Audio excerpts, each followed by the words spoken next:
Happy Friday, everyone. I hope you're having an awesome week. I'm Nathan Cotney, and today I'm going to talk about marketing plans, specifically what we do here at Highrise. Someone asked on inbound.org, they're like a Reddit or Hacker News, specifically for things like marketing, SEO, inbound marketing, email marketing, a really great resource. And Michelle Frantino asks, how do you create multi-channel marketing plans? Events, inbound, etc. should have events, paid media, inbound, email campaigns, etc. included. Trying to include cost of each item as well. Lots of detail to show here. I ended up writing what we do, which is kind of a non-answer to her specific question because we don't do a very detailed plan. I think a lot of people get caught up in too much detail, especially people just starting out. They create detailed business plans, marketing plans, and to tell you the truth, this stuff changes, and it's really hard to predict what's going to work without a lot of experimentation.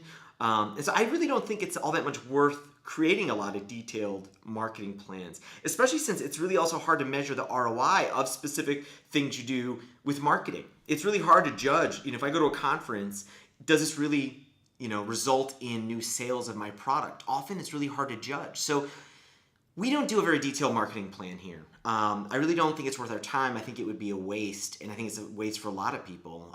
You end up doing a lot of work you're going to end up throwing away anyway. So what we do here instead is we come up with a quantity. First, though, we do make sure we have metrics we're judging. So when we created a marketing plan here at Highrise, we came up with 4 metrics that we knew were important to kind of judge the temperature of our business, how it's doing, things that we want to improve on.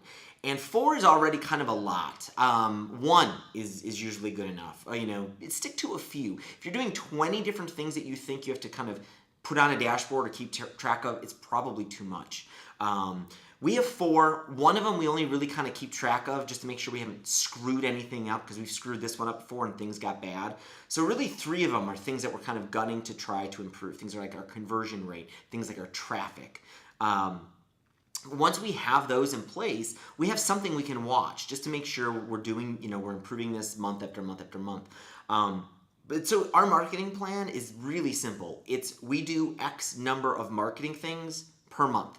X. That's it. We found a number that is kind of still a stretch goal for our small team. It'll grow as we get more and more resources, but X. We go for X every month. And the first reason I like just kind of making a marketing plan like this is because having that quantity, that number X, helps focus and change gears when we need to. So at the beginning of the month, we can start brainstorming all sorts of cool new stuff that we want to do for marketing. Let's sponsor this cool new conference we've never done before. Let's create a new thing that we're going to do as a giveaway that we've never done before. It's going to take some resources and time. And that's really great and dreamy, but when you get down to the end of the month and there's only a few days left and you still have a bunch of things to get to X, the conversation changes. Now it's no longer, can we do some really cool stuff? It's, okay, what can we do really fast? Okay, so is anybody working on something that we can write a blog post about? Can we film something for 15 minutes and launch it? It just helps the whole team shift gears and change the way they brainstorm. You go from dreamy to practical, and it's really important to be able to do that in the team. It makes, everyone be able to kind of, shift when they need to. And not get stuck in just kind of dreamland or not get stuck in being just too practical either.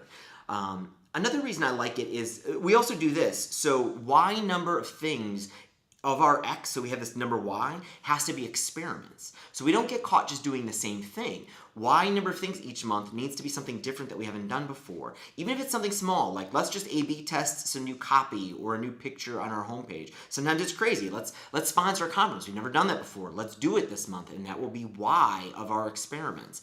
I got into this. There's a really great book to read called Traction. A friend of mine recommended it to me, a guy named Adrian Holovati, and he runs something called Sound Slice. Really great tool if you are a musician. Check that out.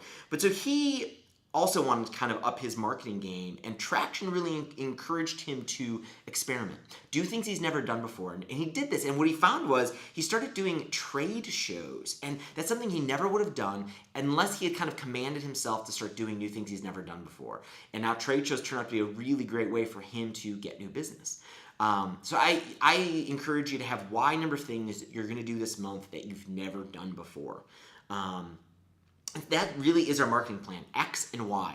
I also really like having X because X it gets the whole team involved. If you were doing something very detailed, and every quarter you need to do you have to do these talks, you have to do these videos, or these types of interviews or podcasts or whatever, it's very specific, and your whole team isn't going to get involved. Someone on this team might not like doing talks. Someone on this team might not like being in front of a camera, and so you're already just kind of excluding them from helping because our X is just so generic. Everyone gets involved. When we have a meeting with all of our employees, everybody can chime in and be like, okay, I can do this month, I can do this month, and they're totally different. And it's what they're good at doing. So we don't force them to have to do anything they might be uncomfortable with or not good at.